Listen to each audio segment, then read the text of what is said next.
你知道吗？北京燕这种鸟一辈子都在飞，它们是落不了地的。它们每年春天在北京筑巢，然后迁徙。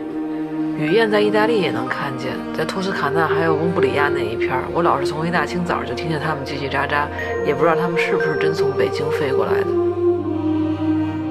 我记得小时候我们家屋檐下边也有这种燕子筑巢，每年都有，但有一年它们飞走了，就再也没回来。